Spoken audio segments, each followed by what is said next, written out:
Ya, Assalamualaikum. Hello there viewers. Hari ini saya bersama Ustaz Suhaimi Mahmud, Johan Kori Pulau Pinang pada tahun 2006 dan 2007. Hari ini kami akan meresensikan buku ini, buku Rahsia Tulisan Al-Quran oleh Ustaz Zulkhairi Muhammad Noor. Okey Ustaz, pertama sekali, Ustaz rasa buku ini sesuai tak sebagai bahan bacaan di bulan Ramadan? Ramadan ia dikatakan sebagai bulan ibadat. Masyarakat Islam membuat ibadat di dalamnya, termasuk membaca Al-Quran. Dalam masyarakat kita, membaca Al-Quran sudah menjadi satu tradisi tempat kita darus dan sebagainya. Orang ulun membaca sahaja. Ulun ni bahasa Pulau Pinang. Selalunya begitulah. Masyarakat bersungguh-sungguh membaca Al-Quran ni. Tapi tidak ramai yang cuba mentadabbur ataupun membaca terjemahan, memahami Al-Quran itu sendiri. Sebenarnya memahami apa yang dibaca itu adalah lebih baik. Selain daripada membaca terjemahan, membaca tafsir, elok juga kalau kita membaca buku ni. Sebab ada rahsia di dalam tulisan Al-Quran itu sendiri. Buku ini kenapa saya boleh syorkan, kenapa saya sangat suka buku ni. Pertama sekali, buku ini sangat senang dibaca. Okay, right? Dia color-color sangat menarik. Ya, menarik.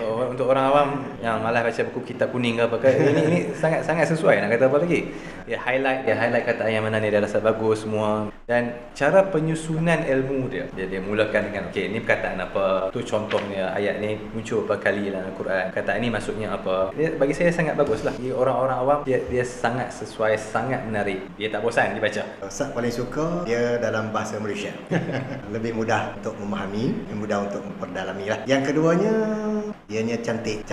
Bukunya cantik. Tengok sekali berkenan dengan color-color dan sebagainya. Dan juga dia cukup tersusun. Di samping tu, tapi Ustaz berkenan dengan apa yang ada dalam buku tersebut. Ilmunya sangat bernilai, yang sangat mahal lah. Buku ni sangat hebat. Saya boleh nampak lah, buku ni sepatutnya juga diterjemahkan ke dalam bahasa lain. Masyarakat lain juga boleh mendapat manfaat daripada buku ni. Ustaz Zulkhairi Muhammad Noor telah buat satu tugas yang sangat hebat di dalam sejarah umat Islam.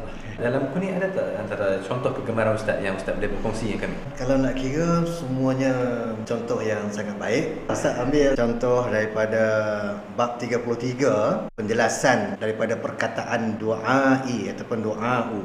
Du'ai ditulis dengan, di hujung kalimah ini dengan hamzah. Jadi ada hamzah yang tidak bertiang dan ada hamzah yang ada huruf waw di bawahnya. Tapi bila kita baca, sama saja. Du'a'u ataupun du'a'u bunyi sama, tulisan berbeza. Bagi doa ada hamzah sahaja, tidak bertiang ataupun tidak ada huruf di bawahnya, dia membawa penjelasan menunjukkan doa orang perseorangan ataupun sekumpulan kecil manusia yang berdoa kepada berhala. Manakala perkataan doa dengan ejaan yang ada hamzahnya di hujung du'a'u, yang ada waw di bawah hamzahnya, iaitu doa ataupun permintaan orang-orang yang berada dalam neraka, ataupun jumlah orang yang berada dalam neraka lebih ramai berbanding dengan orang yang berada dalam syurga. Begitulah antara contoh yang menarik dalam buku ni. Okay, saya ingin berkongsi sikit antara contoh yang saya suka. Kadang-kadang dalam Quran kita ada huruf sin kecil kan, sin kecil di atas ataupun sin kecil di bawah. Contohnya seperti Yabsutu dan contohnya seperti Musaitirun. Kita selalunya diajar, kalau sin kecil di atas, kita diafdalkan membaca dengan huruf sin. Kalau huruf sin kecil di bawah, kita diafdalkan dengan membaca huruf sod.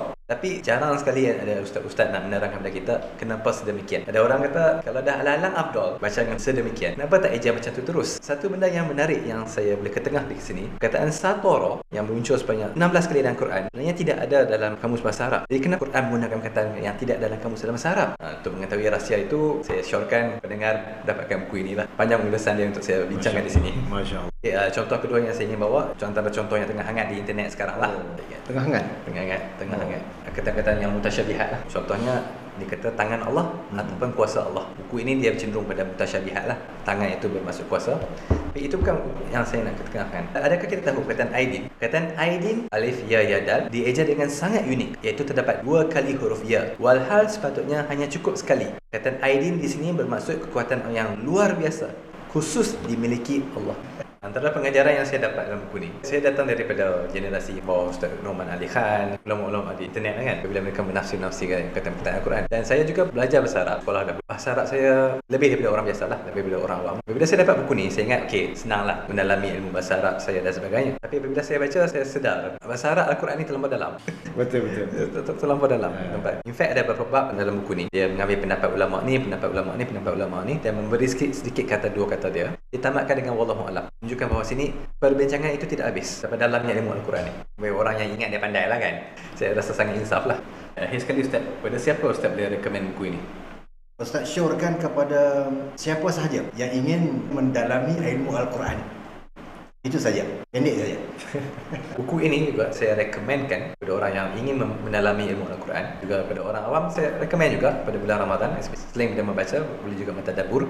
Dan saya sangat-sangat rekomen pada pihak-pihak masjid untuk membeli buku ini. Juga memanggil ustaz-ustaz mana yang ingin mahu menerangkan buku ini dengan lebih mendalam. Saya sangat teringin pergi ke masjid yang membicarakan rahsia tulisan Al-Quran. Saya rasa lebih menarik kalau ada ustaz mengupas dengan lebih lanjut. Kononnya pada anak muda lah kan. Kalau nak baca kitab kuning saya malas. Jadi buku ni saya sangat berminat, sangat menarik, dan saya sangat ingin ada guru yang menerangkan buku ini dengan lebih mendalam. Seperti mana yang Cik Radhi beritahu tadi, bahasa Arab memang unik kerana satu kalimahnya akan menjadi maksud yang berbeza. Kerana yang pertama disebabkan oleh nahwu ataupun wazan ataupun tasrif bahasa Arab itu sendiri. Contohnya fa'ala, bila diubah jadi fa'il dah berubah dah nahwu dia. Betul juga dengan apabila diubah menjadi maf'ulun, mafa'ilun dan sebagainya. Contohlah tu, dia akan berubah. Dan yang kedua disebabkan oleh penambahan huruf. Ada tambah waw, ada tambah ya, ada tambah alif. Yang ketiga disebabkan oleh pembuangan huruf. Dia sudah merubah makna dari segi tulisan itu. Baik, yang ini biasa yang kita belajar. Kemudian yang keempat disebabkan oleh pertukaran huruf dari segi tulisan saja. Tukar huruf dari segi tulisan saja. Yang kecil jadi besar, ataupun yang besar jadi kecil. Ini agak luar biasa. Dan buku ini membincangkan perkara ini. Jadi buku ni sangat hebatlah. Pengarang mengemukakan hujah, dalil, pendapat-pendapat ulama berserta dengan contoh-contoh yang cukup tersusun.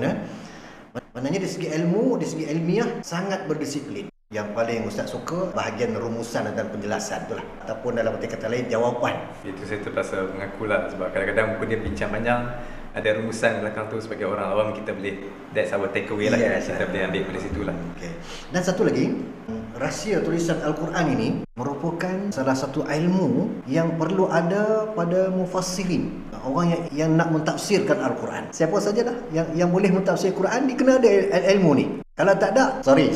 Kalau tak ada, jangan cuba-cuba nak tafsir Quran. Contohnya ulama-ulama silam, Ibnu Kathir, Ibnu Abbas dan sebagainya, yang dapat title mufassirin. Sedikit penambahan daripada tadi, beberapa tahun yang lepas ada satu orang dari masyarakat Malaysia sendirilah, dia cuba menafsir Al-Quran dalam bahasa Melayu, sehingga ada mufti dari sekian negeri mengatakan bahawa ajaran ini ajaran sesat. Mungkin kita sebagai orang awam kita kata kenapa, apa salahnya dan sebagainya. Tapi bila saya baca buku ni, bila kita tengok dari segi bahasa Arab dia macam mana, kadang-kadang perkataan tu sebutan dia sama, ro'a, ada ya ataupun tak ada ya, tapi cara sebutan yang sama. Kenapa ada ya, kenapa tidak ada ya? Dalam bahasa Melayu kita dapat menghargai benda itu. So sangat mustahil untuk kita menafsir Quran dalam bahasa lain. Seperti saya kata tadi lah, buku ini menginsafikan saya lah. Dan saya rasa itu yang kita patut belajar jugalah. Kalau kita ada ilmu yang membanggakan kita, itu satu bukan ilmu yang bagus. Tapi kalau kita ada ilmu yang menginsafikan kita, mendekatkan kita dengan Tuhan, itu adalah contoh ilmu yang sangat-sangat bagus. Dan sebab itu saya sangat mengesyorkan buku ini kepada orang ramai yang membacanya. Betul. Setakat itu saja. Okay, kepada orang-orang yang ingin mendapatkan buku ini, saya akan letakkan link di bawah daripada pihak PTS. Anda boleh beli daripada situ. Dan buku ini sangat-sangat syorkan kepada siapa yang ingin mendalami ilmu Al-Quran atau pada bulan Ramadan yang semakin menghampiri, bukan sekadar membaca Al-Quran dengan banyak, tapi juga mentadabbur Al-Quran sekali. Terima kasih banyak. Okay, to the viewers, thank you for watching. And that's all. Bye.